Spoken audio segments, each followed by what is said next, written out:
Bienvenue dans la fête abonnée surtout à Mustapha Télévision, Mustapha News Télévision, votre serviteur. Président Mustapha Ndeka Tonesana c'est la situation sécuritaire en République démocratique du Congo, sur la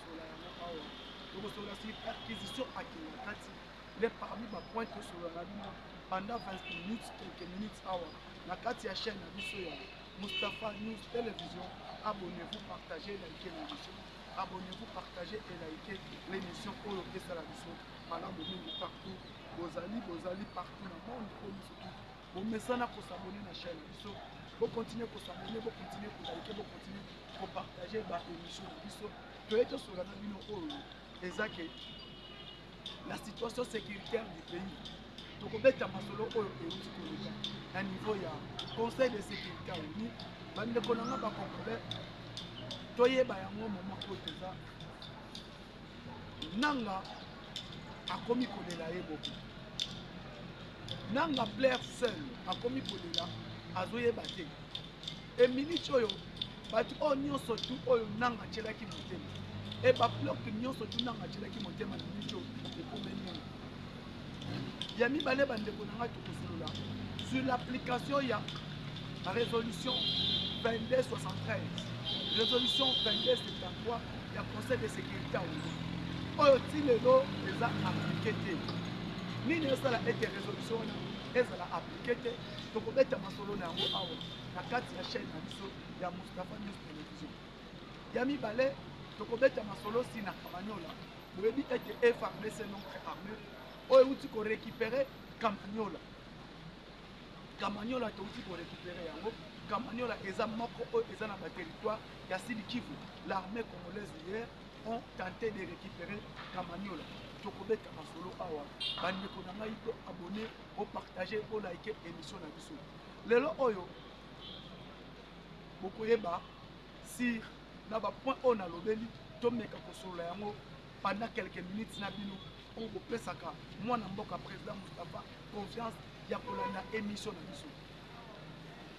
Bandeko na nga ba Congolais toyebi ete conseil de sécurité ekotaki conseil de sécurité ekotaki ba résolution ebimaki la résolution o ebimaki na résolution 2273 2273 ya conseil de sécurité o elobi ete il faut ba M23 va se retirer na ba zone occupée nyonso va se retirer na niveau na ba zone nyonso o ba zone occupée et puis ceux qui va se retirer les sanctions est tombées la sanction est tombée les sanctions doivent tomber la sanction est pour tomber pour permettre pour appliquer résolution 2273 depuis résolution on a ezalaki voté jusqu'aujourd'hui tomoni résolution on a eza appliqué depuis conseil de sécurité et kotaki ma voté résolution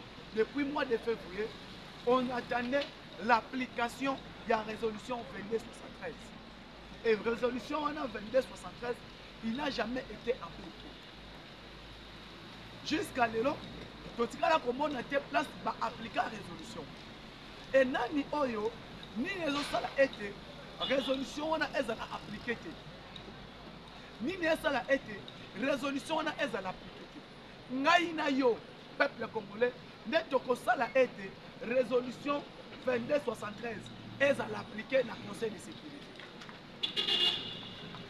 résolution 2273 ezala appliqué na conseil de sécurité comme que bazo ko appliquer yango te tokosala ba effort pour te faire appliquer bango ces résolutions parce que mutu aza à la base il y a quoi appliquer résolution 2273 et ça le pays signataire entre autres la France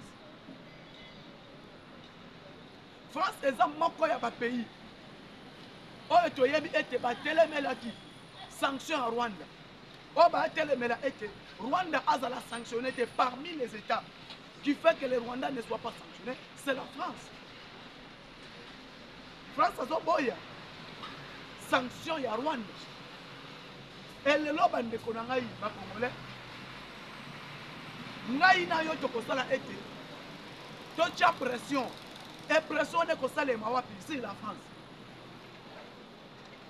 sur la France. Parce que la France, parmi les États qui bloquent, parce que dans l'Union européenne, l'Union européenne, qu'on puisse appliquer la résolution 2273, la France qui a financé, France, Moutou, Asala qui n'y ont été, pour Luxembourg, dans le pays, à côté de la sanction, il y a Rwanda.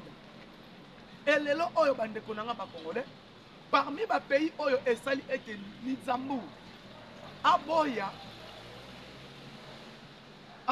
pour voter sanction à Rwanda, c'est la France. France, Moutou, Asali était résolution au Conseil de sécurité des Nations Unies, elles ont appliqué, c'est la France. Parce que Boyebi, elle a un Conseil de sécurité, États-Unis a un mois na pareil na mi balé. États-Unis basala bazalaka mingi na Angleterre, parce que les États-Unis c'est l'un des pays colonisés par l'Angleterre et beaucoup des États de l'eau dans les États-Unis, ils sont toujours sous tutelle anglais. Et elle bakendaka, bon a été Angleterre, non, na États-Unis bazaka même moral. France peut a comment commis bunda, a comment commis kotisa amikotisa na katiwana par rapport ya politique na e o azalaka nango na Afrique. Par rapport à la politique na e o azalaka nango na Afrique. Donc mon France peut a bunda a amikotisa parmi les pays 5. Parmi les 5 États où les gens ont droit de veto. Parmi les 5 États puissants du monde, il y a la France, il y a l'Angleterre, il y a les États-Unis, il y a la Russie, il y a la Chine. Et la Russie, première puissance sur le plan militaire et sur le plan nucléaire. La Chine, actuellement, première puissance mondiale sur le plan économique. Et l'Angleterre, par rapport à sa situation politique et sa situation stratégique dans le monde. Vous allez vite comprendre. Angleterre a d'ambolaka mini nanani na États-Unis d'Amérique. Bakendaka bango mibale ndenge moko. Et géostratégique France au azana en Afrique. Puissance au azana nango au ami présentaka na niveau Afrique. Ndio mona na carte wana carré magique wana France peut afanda. Et France batika la puissance ya politique Afrique. C'est lui qui fait le contrôle de la puissance politique et situation en Afrique. Dès qu'on a bien en France, gendarme en Afrique. France qui a une décision éthique à la Congo. Et bon, comment on a été? France a bloqué Bisson à Mamouébélé. France a bloqué Bisson à situation ébélée. France au Bobo. Et les lots, on a Congolais. Moutouazo bloqué la résolution 2273. Ils ont appliqué des petits cycles. Et ça France. Et ça France parce que les États-Unis ont pris des sanctions. Tomoni. Et l'application na yango. Moutouazo bloqué yango. Et ça France. Comment est-ce que même situation il y a Qatar, il y a Doha. France a ça. Si sikoyo ba sanction ekwe ba retomber ekwe to kosomba sous ba minéraux te po ezouta na ba minéraux du sang ba mini ba lié ba minéraux ezobima na ba coin interdite place oyo ba M23 bazali ces minéraux wana ba bengango minéraux du sang et conseil de sécurité à l'ONU était place où ba M23 bazo ko exploiter bazo ko zo ba minerai parce que Rwanda a exploité comme minerai à Congo rien que or c'est plus ou moins par année il gagne 15 milliards de dollars na or au azwaka na RDC. Coltan où nous n'en parlons pas rien que or wa pam et zo ko revenir Rwanda na monnaie na chiffre brut il y a 2 milliards de dollars. Et conseil de sécurité et soit qui diplomatie chef de l'État à Salai. Diplomatie Mokonzambo Kassali. Na conseil de sécurité partout. Bas une décision était ba minerai wana zo bima na ba zone interdite Nous appelons ça les zones interdites. Minéraux wana eteka. Minéraux wana esomba mate. Mais copeleki entre France, na Angleterre, France, na Luxembourg, pardon. France na Luxembourg, basala ete minéraux wana. Luxembourg abanda koteka yango. Luxembourg abanda koteka yango. Ebanda kobima. Ekenda. Et tango ezobima, France na Luxembourg, basala COP nyonso kosala po minéraux wana eteka. Et raison pour laquelle bokomo na ete blocage ezali na cadre ya résolution oyo eza voté na Conseil de sécurité. Résolution wana comme que États-Unis a pris l'engagement et l'application na yango, c'est la France qui est à la base et la Chine aussi. Aza moko ya ba partie prenante parce que Chine boyebi ete Chine attaque la capitale Rwanda minduki. Chine peut aza parmi ba état o azo collaborer na Rwanda sur le plan coopération, sur le plan militaire. Et le loba ndeko na ngai na yonde tokosala ete totelema résolution na ezala appliquer et ko azala appliquer ndenge nini na pression tokosala parce que to s'attendre te na dowa to s'attendre vraiment te ngana sala vraiment bongo te na lobango clair to s'attendre vraiment te parce que na kati ya dowa wana vous allez vite comprendre na conseil de sécurité baké dowa to monaki Kagame qui est venu et aujourd'hui nanga qui dit Tshisekedi alingi te to négocier biso na bango biso na ye to solo la mbala moko courant eleka entre biso direct na République démocratique. C'est ça que nanga demande. Et là qu'on nanga azo senga yangwana et pendant que Tomoni Lorenzo qui était facilitateur, qui était médiateur qui par l'Union africaine. Lorenzo Baponi est médiateur et médiateur on a joué médiation entre République démocratique du Congo na Rwanda. Tokoti tobandi kosolola tobandi médiation. Lorenzo abandi. Ba discussion est bandi. Ba discussion est avancée. Na kata ba discussion wana entre Rwanda na RDC. Tout cas là pour mon atte presque il faut Masolo direct et Kotana Rwanda. Non, ce n'était pas. C'était que les Rwanda et la République démocratique. Tout solo là. Et puis retrait il y a M23. Retrait il y a M23 et salut. Selon l'application, il y a conseil de sécurité. Il faut résolution. Tobandi Masolo. Lorenzo a déposé na. Lorenzo a déposé na ye. Aligné sous quoi si même médiation. Déposition a déposé. Tobandi na Qatar. Pourquoi Qatar? Qatar est un état oyo à son maka or et pas Rwanda. Or oezalaka ebimaka na kati ya RDC. Mutu asombaka yango eza Qatar. L'Émirat arabe unis. Yende mutu azalaka pays o asombaka or ya République démocratique. Et or wana oye asomba.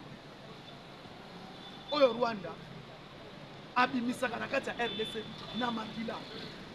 Et en même temps, biso République démocratique du Congo, tozape en bonne relation na Qatar. Tozape en bonne relation na Qatar. Et subitement Kagame a na Qatar, akemona ete. Akamona mira Qatar, basololi na Qatar, mira Qatar pour assumer la médiation. Tomona kimbala moko président Félix akendaki na Qatar na Doha basololi esili bazwi équipe ya les deux personnalités. Les côtes M23 tomoni oyo akendaki représenter kuna Makenga qui est parti là. Bertrand Bisimwa akendaki côté na biso pe délégation ekendaki masolo ebandi tobandi kosolo et masolo ezoko avancer subitement pression militaire sur le terrain, ils ont pour continuer. Et pression militaire, ils ont pour continuer. Tout le monde a proposé la pression militaire. Et cette pression militaire, ils ont pour permettre que tout le monde a été avancé significatif. Avancé significatif, à niveau de Qatar. L'objet de l'année, Nanga a une sortie médiatique. Sortie médiatique, il y a Nanga. Et quand on sortie médiatique, il y a Nanga. À l'objet, Azo Senga, discussion directe. Nanga Azo Senga, discussion est à la directe. Entre Yé, entre Bangona, gouvernement. Et pendant que tu as solo déjà, au niveau Qatar, pendant que tu as négocié déjà, ma solo au niveau Qatar, parce que Fadjib a eu pression, il faut pas solo là. Il faut qu'on implique le M23. Et le M23, tu as vu, c'est Bertrand Bissi, Mwana Maken. Après, tu as vu des Kabila. Et Nanga qui dit que non, il ne faut pas impliquer Bango direct. Gouvernement, n'a Bango. Mais ce qui se passe à Qatar, les amis. Oh, ils ont les Qatar, les amis. Mes frères congolais, tout ceci, c'est qui? N'est-ce pas et à France. Et à politique, France a zone de la biseau. Alors qu'est-ce qu'il faut faire? Il faut marcher et zone. Marche et zone. Toute pression pour permettre biseau. N'a pas ambassade partout, surtout la France. Parce que minerai, oh, bango ba intérêt direct. Mais minerai, on a ébima entre Luxembourg et la France, parmi bateaux et bazar à la base de bango. Tomoni. Et là, on va dire Lukanini. Mandat est si la fatigue à sa Mandat est si la fatigue à sa côté. Après, il y a 2028, c'est nous qui serons les perdants. C'est nous qui serons les perdants. Et perdant Otokobima et vous allez m'avoir perdre ma casse. Bandeko, il faut tout téléma. Il faut tout téléma pour l'application de ces résolutions. Pour l'application de ces résolutions. Ça demande Ngaï Nabino. Tout téléma, tout tcha pression ma casse. Ngaï Nabino, tout téléma. Pression est à la tellement il y a ma casse. Pour permettre à Bissot, Bamon a été non, le peuple s'élève. On ne libère pas un peuple, le peuple se libère elle-même. Perquisition à Kingakati. Perquisition au Salemi à Kingakati. Tout le monde était Bandeko Nanga Bakongolais. Les gouvernements, service de la sécurité en Boka. Bazouaki. Déjà, il va indice. Dans la 18e mairie, dans la résidence de Madame Olive, il est dans 18e. Parce qu'il va indice déjà. Il y a un peu sur la sécurité. Indice militaire et bima qui coule. Mais il y a un indice sur Jérusalem. Et il y a un dans Jérusalem, il y a une perquisition, ils ont eu un indice militaire. L'indice militaire est même pas un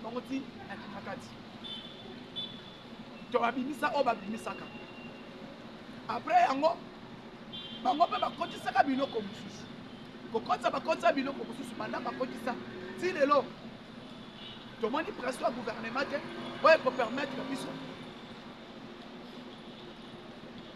bazonga susu. Au moment où je vous parle, il y a eu les indices militaires oyo bamonaki ya baarme sur Kingakati.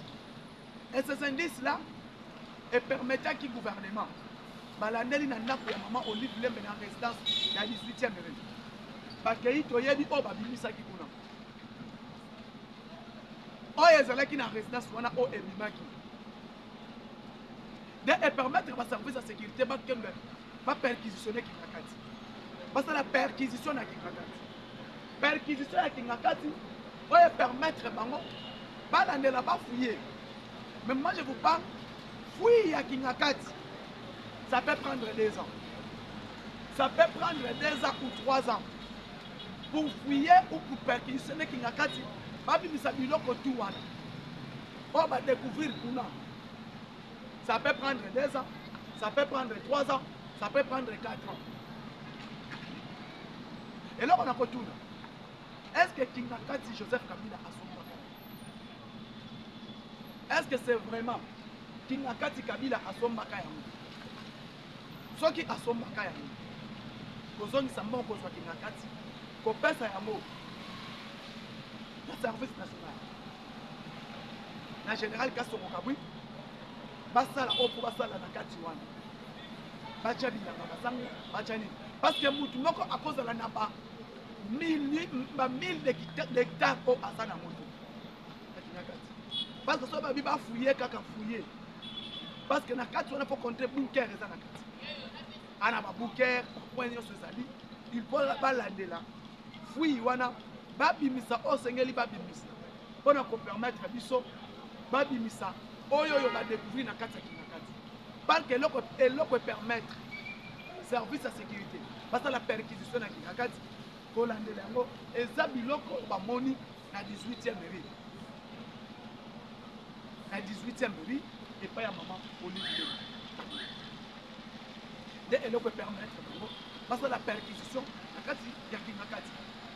Bandeko ba congolais, to soutenir comme Konzambo. To soutenir bango. Tomoni conseil des ministres, il y a un ministre du commerce extérieur et Salemi. Conseil des ministres, il y a un ministre du commerce extérieur et Salemi.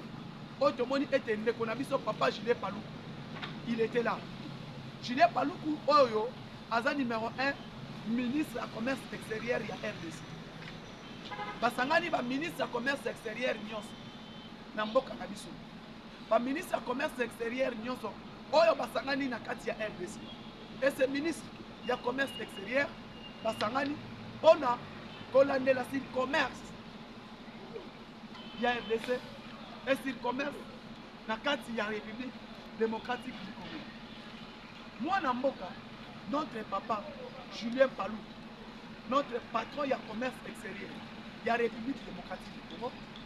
Sous l'égide, il y a président de la République, à lancer une séance de travail. Les séances de travail lancées par le président de la République. Tous les ministres, il y a commerce extérieur. Tous les ministres, il y a commerce extérieur. Basangani Am.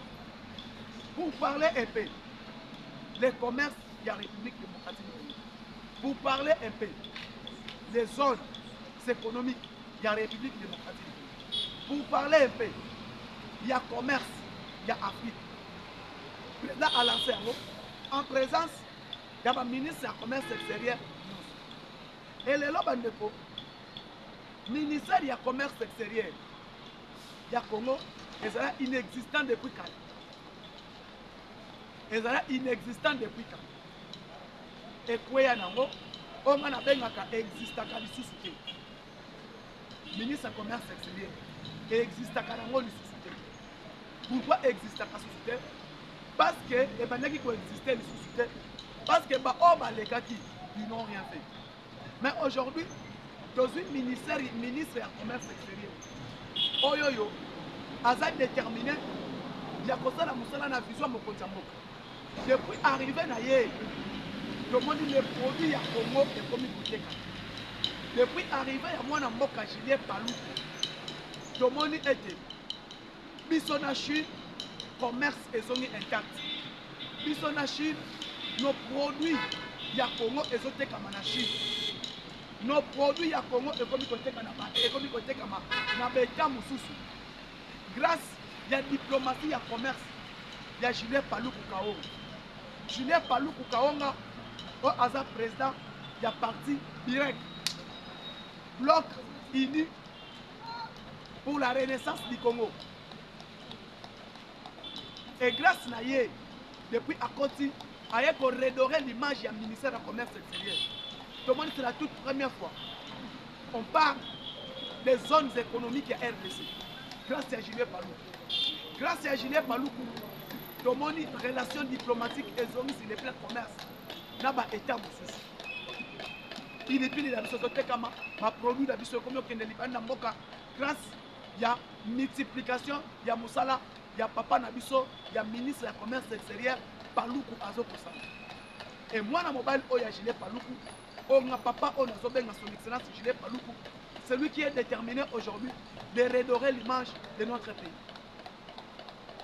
Et le lot, Julien Paluku, tout le monde présent a lancé première édition de RDC, au Bengi, Conseil des ministres, il y a le ministre des Affaires étrangères, il y a l'Afrique, il y a le monde Baye, Basangani et Salemi pour parler un peu du commerce en Afrique et parler un peu du commerce en monde et parler un peu des zones économiques il y a RDC. Et Moutou a lancé un chef de l'État. Le Premier ministre était là, sous l'égide, il y a le ministre Ebele. Et nous avons dit, félicitations quand même, dans Moussala Oyo, ministre de la mission commerce extérieur, Azoko Sal. Et à part Wana Bandeko Nangaï, parlons un peu encore du Premier ministre chef du gouvernement. Oyo biso to sengi ba Congolais, to soutenir mon amboka Judith Suminwa. To soutenir Yé, parce que Yé n'est moutou, qui est moteur sur la situation de notre pays. Yé n'est moutou azo simba, Congo na maboko. Et Judith Suminwa Tuluka, Premier ministre Mboka na biso, ezake ba abundisa mokonzi mboka. Bato ba luka ete baloba. Départ ya Premier ministre. Bato ba senga kolongo ya Premier ministre. Bato wana bazo luka kozongisa mboka si. Bato wana ba luka blocage ya mokonzi mboka pour Premier ministre. Madame Judith Suminwa Tuluka, son excellence Judith Suminwa Tuluka, depuis aye tomoni makambo ebele échangé. Tomoni ba misusu. Comme tu as déjà battu dans le sur le terrain pour demander au chef de l'État, pas l'Angola, chef du gouvernement, pas changer Premier ministre, pas nommer Premier ministre aussi. Mais nous avons dit que pas Congolais. Et ça, c'est parce que nous avons dit que nous avons dit que Congolais. Parce que nous avons dit Congo. Parce que nous avons dit que ce Premier ministre est à l'Ongoué. Parce que le Premier ministre, ils vont réussir leur plan qu'ils sont en train de préparer. Parce qu'on réussit plan au bazar Nayamo, plan machiavélique au bazar Nayamo contre notre pays. Alors, et là on a conseillé à Bino, tous à la vigilance. Tous à la vigilance parce que Souminwa Oyo, Premier ministre Oyo Tozanaye, Tomoni Moussala O Azosa, Tomoni Lelo, solde des militaires et militaires. Tomoni Lelo, Aboyi Masolo na Rwanda, na M23. Tomoni Lelo, azoko teleme la négociation na ba M23. Tomoni lelo a bloqué bateau nyonso baza na plan ya mabe pona Congo. Tomoni lelo niveau a humilié Paul Kagame. Tomoni lelo niveau a sukisi Rwanda. C'est qui madame la militante Judith Suminwa Tuluka. Nga eloko nazo bisa ba Congolais. Semaine tozo banda na fin du mois o. Congolais nyonso telema. Bisiko tozali Congolais nyonso telema. Parce que Premier ministre Judith Suminwa Tuluka. Bato ba ale la ba papier. Bato ba ale la ba bic. Bato ba ale la ba frais de fonctionnement. Oh et que nakate me bazwaka. Ce sont ces mêmes gens qui sont à la base pour demander le départ du Premier ministre. Pourquoi? Parce que Bamoni était Premier ministre Oyo Azobunda, on a quitter sa train de vie à l'institution. On a proposé diminution à train de vie des institutions. On a pour qu'il y ait un appui militaire. Et Batouana le Kola Baïbi était Balia Kanabakop, Balia Kanaba, Oyo Bengi les invisibles.